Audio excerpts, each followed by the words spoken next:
Let's go over now to Kaduna, from where we're being joined by Governor Nasir El-Rufai to give a better understanding of the situation in his state. Governor El-Rufai, thank you for joining us this evening on the News at 10. Today, you publicly tendered an apology to the people of the state for what you describe as the failure of government to adequately protect the people. Does that truly represent your assessment of the situation, that there is a failure of government to protect people?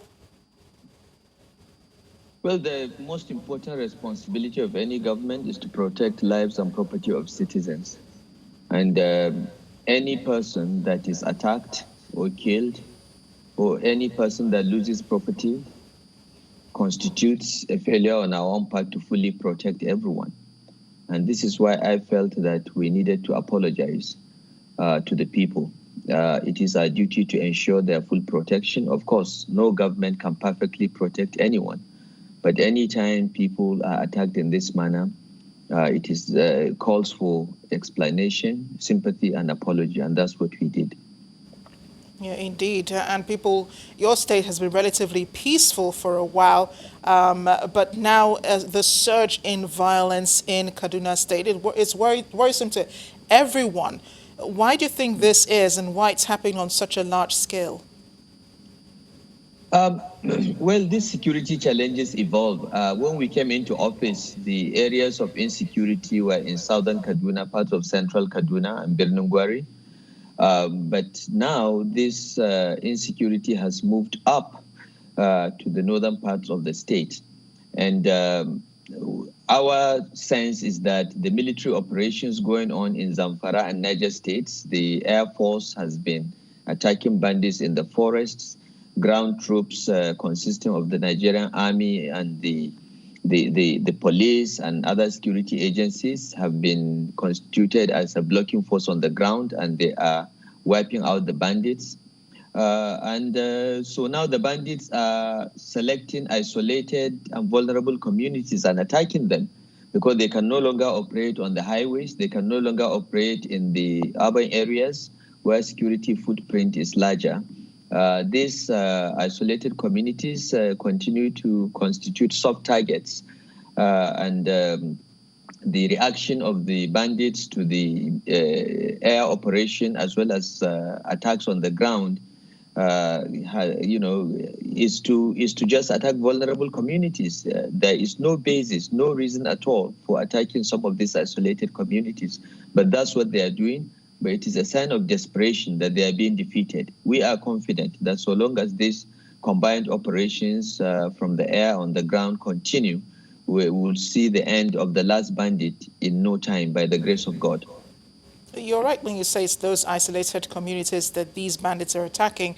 Do you think that's a challenge for security forces reaching to those areas? And what are you doing apart from just identifying the problems and, the situation, assessing it? What more are you doing as a governor? It is a major challenge. Kaduna State is huge, 46,000 square kilometers. I say that Kaduna State is 2.5 times the 5 southeast states put together. So it's a large territory and it's very difficult to cover. And we have shortage of policemen. We have only 13,000 policemen to cover the entire state. Many isolated communities are therefore vulnerable. The security agencies cannot be everywhere. We have provided them with logistics and transportation, and the Nigerian Air Force has been very, very quick in reacting anytime we get a report. But sometimes these communities do not even have telecom service, so they can't even call and report when they are under attack. But I must say that in spite of these challenges, the security agencies have been quite quick in responding. It's just that before the security agencies get there, a lot of damage would have been done. In this case, we've lost over 50 people needlessly, but it would have been worse. If the security agencies had not got there, maybe the entire village of Kirawa and Zariawa and Marina would have been wiped out. And the Air Force from the air attacked these bandits with rockets. Most of them have been wiped out, actually. And we are trying to re-strategize because most of the communities that are under attack are those that are isolated and close to these forests. So we are trying to work with the security agencies to ensure deployment in all communities near this forest to the extent possible. But the security agencies are thin on the ground. We have too few of them, and it is a major challenge. But I know that the federal government is doing something to boost the numbers of the armed forces as well as the police. So we hope we'll get more boots on the ground for Kaduna State. Governor Nasir El-Rufai, thank you for speaking with us on the News at 10.